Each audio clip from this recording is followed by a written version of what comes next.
Hello बच्चों, कैसे हैं आप। आशा करते हैं कि आप बहुत अच्छे होंगे। नमस्ते, जय हिंद, गुड मॉर्निंग।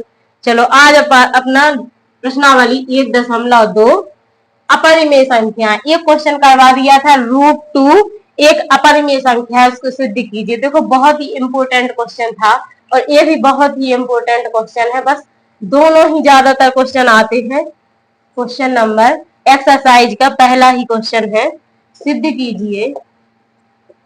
सिद्ध कीजिए, ये थ्योरी वाला पार्ट है तो थोड़ा सा टाइम लगता है। सिद्ध कीजिए कि है लेकिन बहुत सरल। सिद्ध कीजिए कि √5 एक अपरिमेय संख्या है। एक अपरिमेय संख्या, ये तो अपन को पता ही है कि अपरिमेय संख्या है, लेकिन इसको विरोधाभास से सिद्ध करना है। क्या करना है?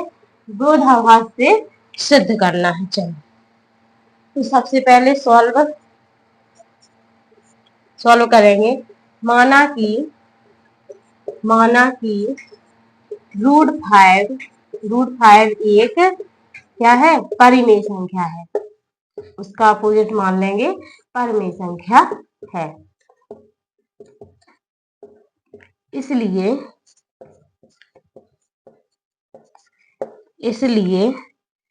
√5 परिमेय संख्या तो A/B के फॉर्म में होती है, P/Q के फॉर्म में होती है। इसलिए √5 बराबर A/B। जहां पे परिमेय संख्या में क्या होता है? Q does not equal to 0, इसीलिए B does not equal to 0 बराबर नहीं। जहां A भी क्या है? जहां A तथा B पूर्णांक है और इनमें एक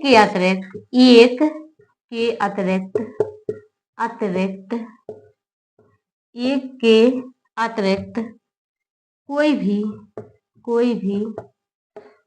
उभयनिष्ठ गुणनखंड नहीं है। उभयनिष्ठ गुणनखंड नहीं है।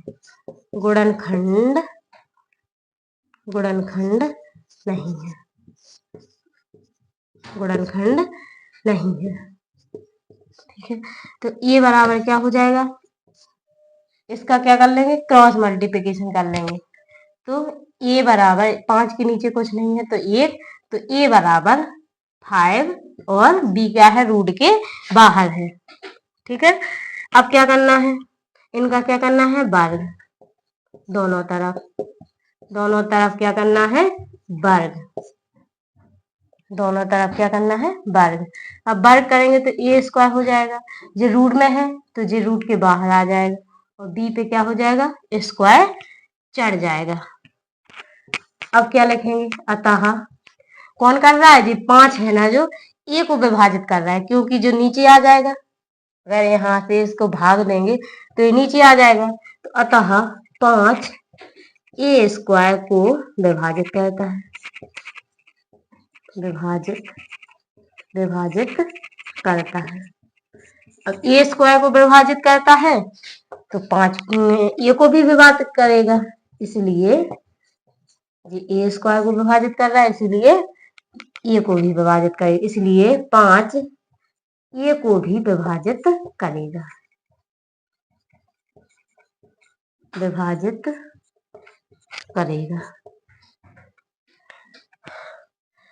अब इसको मिटा देते।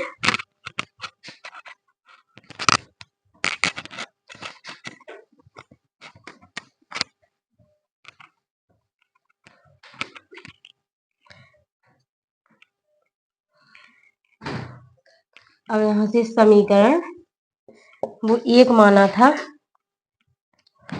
A² बराबर, समीकरण 1 में A² बराबर 5B², इसको क्या माना था? 1 माना था समीकरण।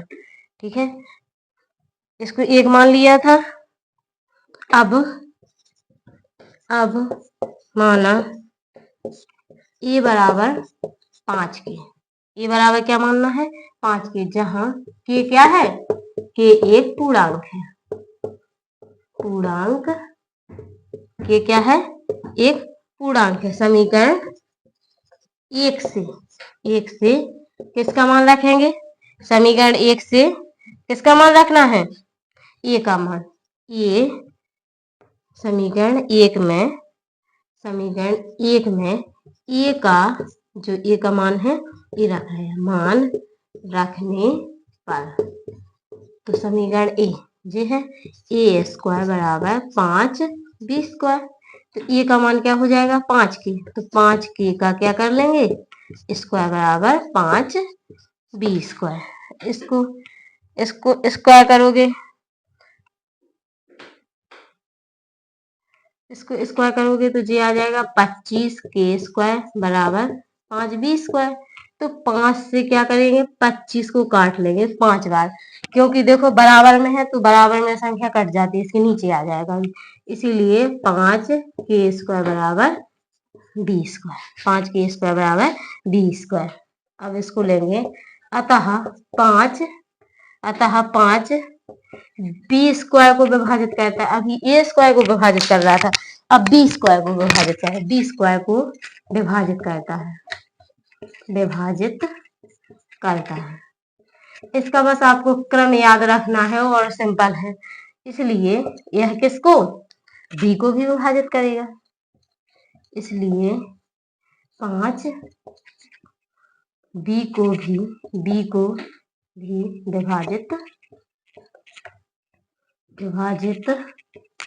विभाजित करेगा। ठीक है, b को भी विभाजित करेगा। अब यहाँ पे जगह नहीं है, इसको मिटा देते हैं। अब जी इसको मान लो समीकरण 2।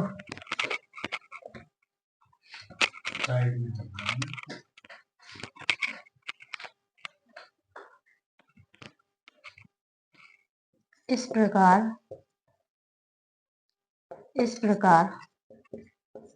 समीकरण 1 व 2 से हमें यह पता चलता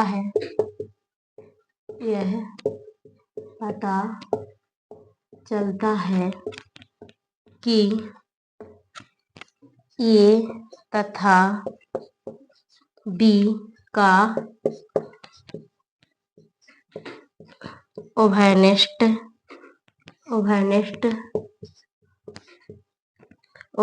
गुणनखंड क्या बार बार 5 आया तो क्या है 5 है,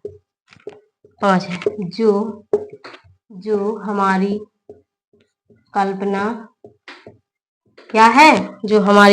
क्या है, ए और बी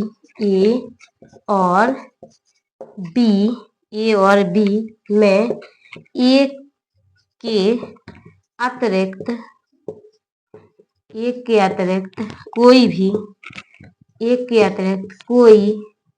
भी उभयनिष्ठ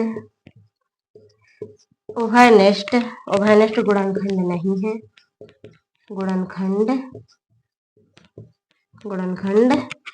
नहीं है या फिर इसके विपरीत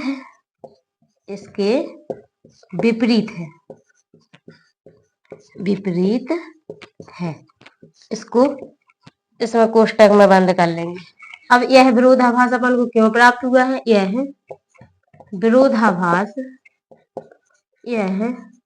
विरोधाभास हमारी त्रुटिपूर्ण कल्पना के कारण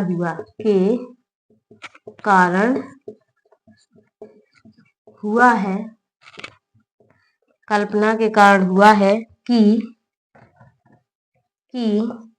√5 एक परिमेय संख्या है। अब इसको क्या लिखेंगे, अतः √5 क्या है, √5 एक अपरिमेय संख्या है। देखो विरोधाभास से सबसे पहले क्या किया था, परिमेय संख्या मानी थी, क्रॉस मल्टीप्लिकेशन कर दिया था, वर्ग कर दिया था, तो समीकरण 1 आ गया था। फिर इसके बाद फिर वही काम किया, बी का एक मान रखा दूसरे समीकरण में, तो फिर से फिर से b का मान आ गया, तो 2 समीकरण हो गया। उसमें क्या उभयनिष्ठ था? 5 उभयनिष्ठ था, लेकिन अपन ने पहले कल्पना की थी कि एक ही उभयनिष्ठ आएगा, कोई उसमें उभयनिष्ठ है ही नहीं। तो यह विरोधाभास हमारी त्रुटिपूर्ण कल्पना के कारण हुआ है कि 5√5 एक परमेय संख्या, अतः √5 एक अपरिमेय संख्या है। देखो बच्चों क्या है कि क्वेश्चन बड़े बड़े हैं, ये 4-4 नंबर के आते हैं क्वेश्चन। बस एक √2 और एक √5, ये बस दोनों ही क्वेश्चन इंपोर्टेंट है। अगर इन्हीं को अच्छे से कर लेते, अच्छे से समझ लेते, तो आपके पेपर में ये जरूर आएगा। और इससे ऑब्जेक्ट आते हैं तो आप समझ ही जाते हैं कि कौन सी परमेय अपरमेय हमने बहुत अच्छे से बताया है। और जो भी नहीं ना समझ, हमारे पिछले वीडियो जरूर देखना, और उसमें फिर जो ना समझ में आए तो कमेंट बॉक्स में बताना। हमारे चैनल को लाइक करना, सब्सक्राइब करना और शेयर भी करना, जिससे जिसको जरूरत है उसके पास भी पहुंच सके। Thank you.